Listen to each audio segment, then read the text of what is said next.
Good afternoon, good afternoon, good afternoon again, everyone. Welcome to another episode of Spilling Tea. I'm your host, Tiffany Daniels. We are going back to that horrible world known as the JRC. But before we do, the usual disclaimers. If you are unfamiliar with the Stop the Shocks campaign or the campaign against the troubled teen industry, you're going to find all the pertinent links right there in the description box. Please, in particular, take note of the article written by NeuroClastic, a small non for profit started by autistics for autistics. In it, they interviewed over 900 ABA professionals in regards to the JRC's so called behavior modification program. The Judge Rotenberg Educational Center doesn't want you to read that article so much. They threatened NeuroClastic with a defamation lawsuit if they did not remove it from the website. NeuroClastic refused. You know the drill. Read the article. Share on all your social media. Also included in there is NeuroClastic's public statement regards to the defamation lawsuit threat, as well as a link to their GoFundMe. We are crowdfunding just in case the JRC ever does actually see through with their threat. Trigger warning one: when we discuss places like the Judge Rotenberg Educational Center and Agape Boarding School for Boys, you're going to hear vivid descriptions of and catch clips of surveillance footage of people with mental health issues and disabled people being tortured and abused. If you got young children present, please use the headphones. Number two, this channel is marked not for kids for a reason. We use profanity on occasion and speak on dark subjects. If your child is 16 and younger and they are watching this, very obviously parental supervision is advised.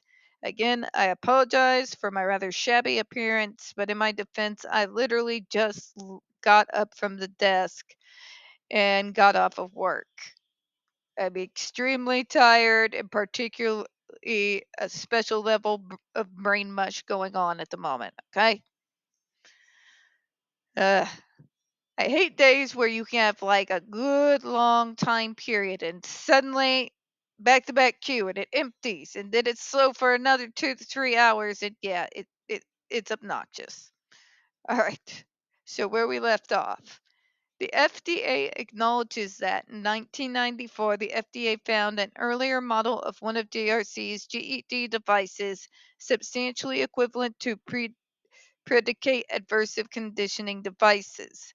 Regardless of what data the JRC may have submitted at that time or how the FDA evaluated it for substantial equivalence to predicate devices in the context of a 510, a pre-market notification submission under Section 510K of the FD&C Act.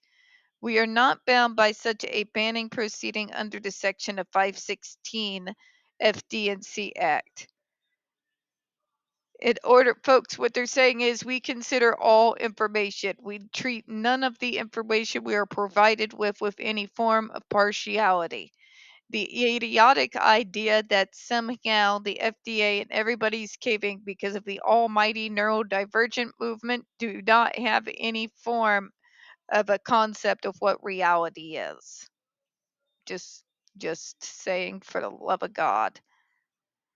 The FDA went over the information at hand.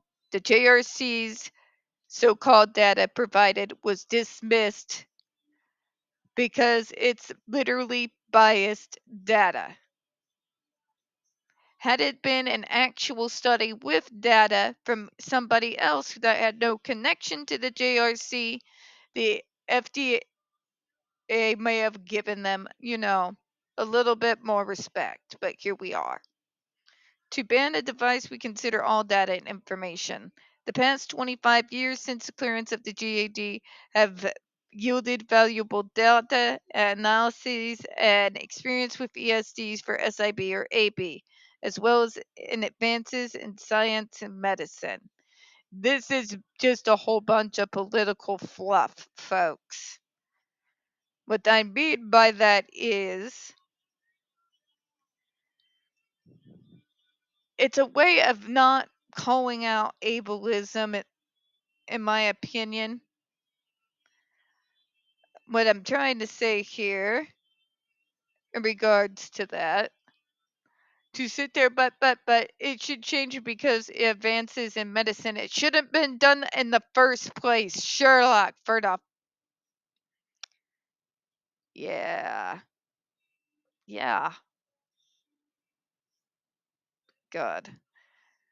These data and information have improved our understanding of the risk posed by this type of device, including the risk of pain, as well as diagnosis of and treatment options for parents that exhibit SIB or AB. In other words, the way this gets presented more often than not is a parent getting railroaded by a teacher and a representative from the JRC. Okay? Some pretty backhanded shit goes on in the beginning to wine and die potential student families, right?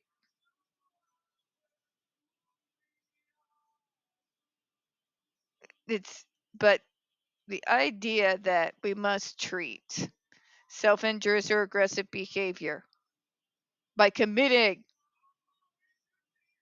aggressive behavior towards that person, make it make sense. We're going to close out, folks. We don't get very many views on this channel. The few that we do get do tend to get removed from time to time. Please don't forget to hit the like button, hit subscribe, and don't forget to utilize those comments. I appreciate your time. As always, folks, we here at Spilling Tea hope you have a good one. I'm going to go veg and try to forget my day. Bye bye, everyone.